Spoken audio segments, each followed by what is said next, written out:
நண்பர்களே, யோசித்துப் பாருங்கள். சில நேரங்களில் நீங்கள் உண்மையாகவும் நேர்மையாகவும் நேரான வழியிலும் செல்லும்போது இந்த உலகம் உங்களை முட்டாள், அப்பாவியாக, அனுபவமற்றவர் என்று அழைக்கிறது. அதே சமயம் ஒரு தந்திரமான, பொய்யான, கபடமற்ற நபர் இனிமையான வார்த்தைகளை பேசி, புத்திசாலித்தனம் காட்டி, உலகை ஏமாற்றி வெற்றியாளர் என்று அழைக்கப்படுகிறார்.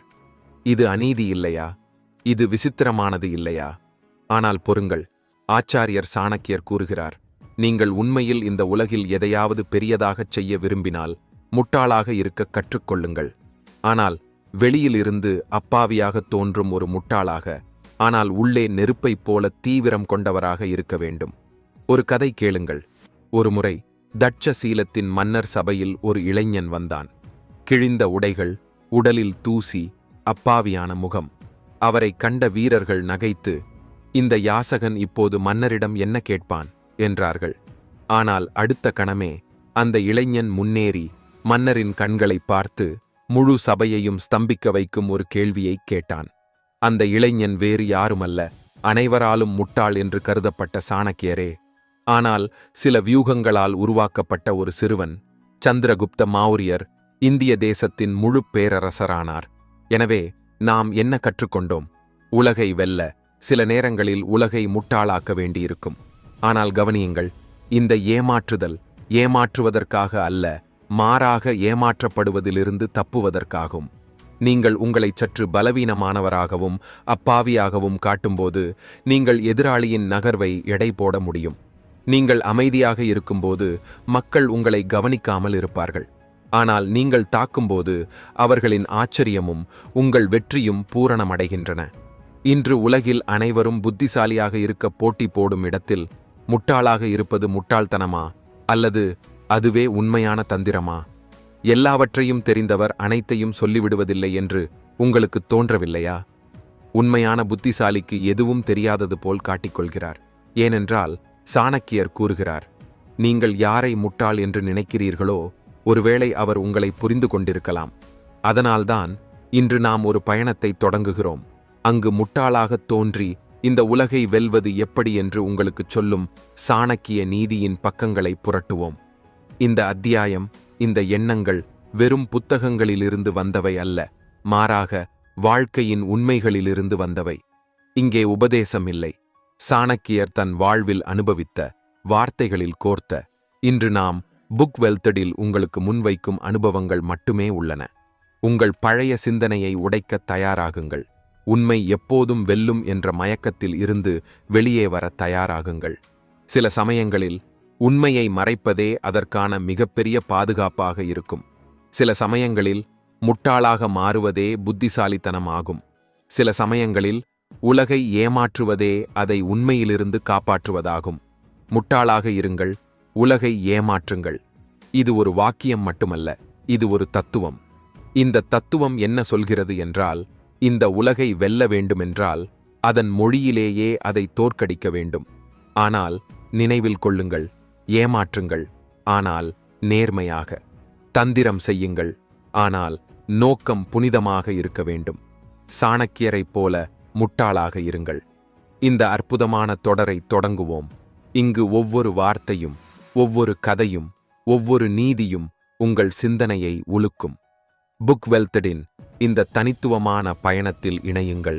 அங்கு ஆர்ப்பாட்டமான உலகில் மௌனமாக இருந்தும் கூட எப்படி வரலாறு படைக்க முடியும் என்பதை கற்றுக்கொள்வோம். அடுத்த பகுதியை தவறாமல் பாருங்கள், ஏனென்றால் அங்கு சாணக்கியரின் ஒரு கொள்கையை பற்றி பேசுவோம். அது சொல்கிறது, எல்லாவற்றையும் தெரிந்து கொள்ளுங்கள், ஆனால் சிலவற்றை மட்டுமே காட்டுங்கள். பகுதி 1. எல்லாவற்றையும் தெரிந்து கொள்ளுங்கள், சிலவற்றை மட்டும் காட்டுங்கள். உலகின் மிகவும் ஆபத்தான ஆயுதம் எது என்று நீங்கள் எப்போதாவது யோசித்திருக்கிறீர்களா? வாள், பீரங்கி அல்லது அணுகுண்டா? இல்லை. மிகவும் கொடிய ஆயுதம் ஒரு அமைதியான மூளையும் ஒரு மௌனமான மனிதனும்தான்.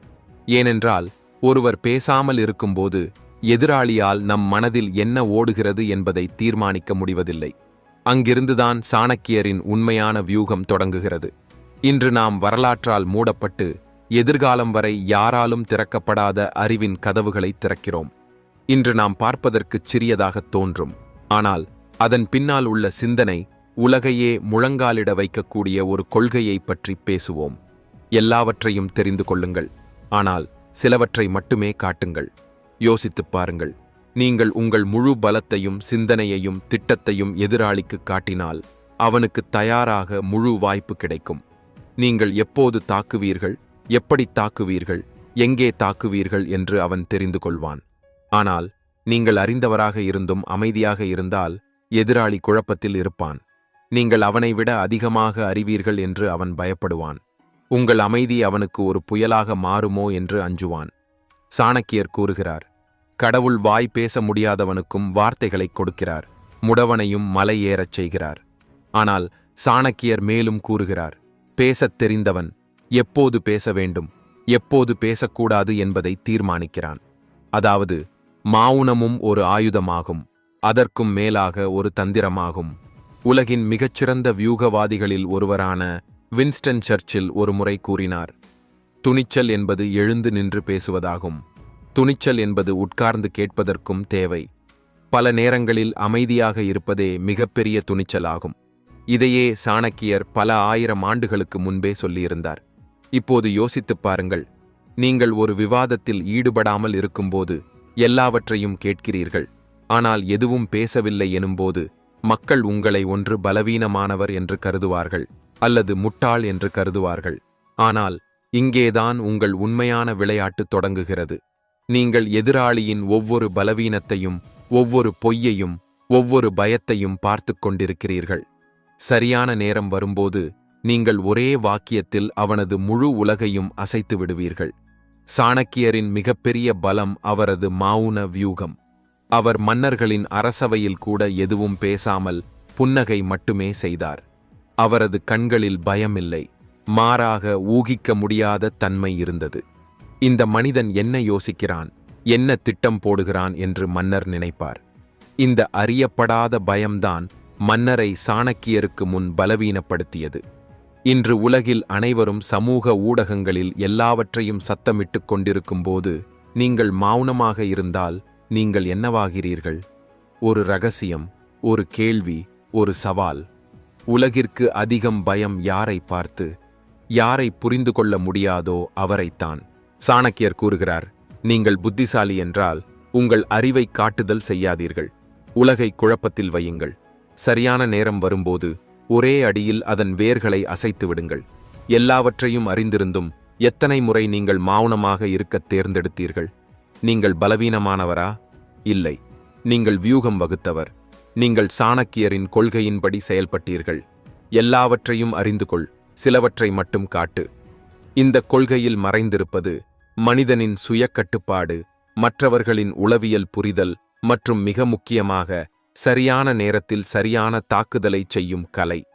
எல்லாவற்றையும் அறிந்து கொள்ளுங்கள், ஆனால் தேவையானதை மட்டுமே காட்டுங்கள். ஏனென்றால் எல்லாவற்றையும் காட்டுபவன் சீக்கிரமே அழிந்து விடுகிறான். ஆனால் இரகசியமாக இருப்பவன் மட்டுமே வரலாற்றை உருவாக்குகிறான். பகுதி 2, வளைந்து கொடுக்கும் சக்தி. அடுத்த பகுதியில் எதிரியை தோற்கடிக்க அவனுக்கு முன்னால் ஏன் தலைவணங்க வேண்டும் என்று கூறும் சாணக்கியரின் இரகசிய கொள்கையை பற்றி தெரிந்து கொள்ளுங்கள். சில சமயங்களில் தோல்வியை ஒப்புக்கொள்வது உண்மையான வெற்றியின் முதல் படியாக இருக்கலாம். தாக்குதல் நேரம் வரும் வரை வளைந்து கொடுங்கள். நீங்கள் எப்போதாவது ஒரு சிங்கம் வேட்டையாடுவதை பார்த்திருக்கிறீர்களா? அது நேராக ஓடி வருவதில்லை அல்லது கர்ஜித்து எதிரியை பயமுறுத்துவதும் இல்லை. அது முதலில் அமைதியாக தரையில் படுத்து மெதுவாக நகர்ந்து உடலை வளைக்கிறது. அது தோல்வியை ஒப்புக்கொண்டதாக தோன்றும். ஆனால் சரியான நேரம் வந்தவுடன் அது பாய்ந்து ஒரே அடியில் வேட்டை அவனுடையதாகிவிடுகிறது. இது ஒரு சிங்கத்தின் கதை அல்ல, இது சாணக்கியரின் கொள்கை. இன்று நாம் உங்களுக்கு வளைந்து கொடுக்கும் சக்தியை பற்றி சொல்லப் போகிறோம். அது பார்ப்பதற்கு பலவீனமாக தோன்றும் ஒரு வலிமை, ஆனால் உண்மையில் அதுதான் மிகப்பெரிய தந்திரம். சாணக்கியர் கூறுகிறார், யார் வளைந்து கொடுக்கிறாரோ அவர்தான் நேரம் வரும்போது மிக உயரமாக எழுவார். நீங்கள் ஒருவருக்கு முன் குனிந்தால் மக்கள் என்ன சொல்வார்கள்? பலவீனமானவர், பயந்துவிட்டார், அடங்கிவிட்டார், தோற்றுவிட்டார். ஆனால் சாணக்கியர் கூறுகிறார், வளைந்து கொடுப்பது ஒரு கலை, ஒரு வியூகம், ஒரு தற்காலிக போர் நிறுத்தம். இதன் மூலம் பெரிய வெற்றி அடையப்படுகிறது. ஒரு முறை ஒரு மன்னர் சாணக்கியரை அவமானப்படுத்தினார். அவரை தள்ளி அரசவையிலிருந்து வெளியேற்றினார். மக்கள் பரிகாசம் செய்தனர். சாணக்கியர் எதுவும் பேசவில்லை. தரையில் இருந்து ஒரு புல்லை எடுத்து, இந்த புல்லைப் போல நான் வளைந்து கொடுக்கிறேன், ஆனால் நான் எழும்போது மன்னரின் சிம்மாசனம் கூட என் கையில் இருக்கும் என்றார். அதுவே நடந்தது. சில வருடங்களில் அதே சாணக்கியர் சந்திரகுப்த மௌரியரை மகதத்தின் சிம்மாசனத்தில் அமர்த்தினார். அந்த மன்னர் வரலாற்றின் புழுதியில் தொலைந்து போனார். சில சமயங்களில் வளைந்து கொடுப்பது தோல்வி அல்ல, மாறாக மிகப்பெரிய முதலீடு ஆகும். உங்கள் மௌனம், உங்கள் சகிப்புத்தன்மை, உங்கள் பணிவு, இவை அனைத்தும் ஒரு அம்பை போன்றவை. அது வெகு தூரம் செல்ல வேண்டுமானால் முதலில் அதை பின்னால் இழுக்க வேண்டும்.